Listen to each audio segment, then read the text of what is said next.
Hello friends, ஈஸியாக டேஸ்டியாக மீன் குழம்பு எப்படி வைக்கிறது இந்த வீடியோவில் பார்க்கலாம். மீனை கழுவி க்ளீன் பண்ணி வச்சுக்கோங்க. ஒரு மிக்ஸி ஜார் எடுத்துக்கோங்க. அரை முடி தேங்காய் போட்டுக்கோங்க. தக்காளி, வெங்காயம், கொஞ்சமாக சோம்பு போட்டுக்கோங்க. இது நல்லா நைஸாக பேஸ்ட்டாக அரைச்சி வச்சுக்கோங்க.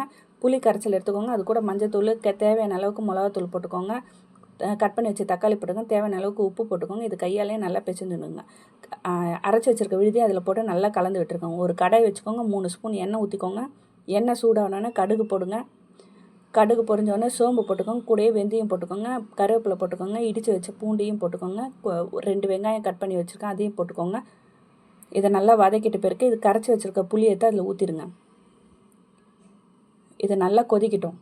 கொதித்து நல்லா திக்காக வரும்போது உங்களுக்கு மாங்காய் போட்டுக்கோங்க. மீனையும் போட்டுக்கோங்க.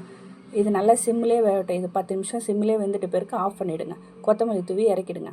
நல்லா டேஸ்ட்டாகவும் இருக்கும், நல்லா மணமாகவும் இருக்கும்.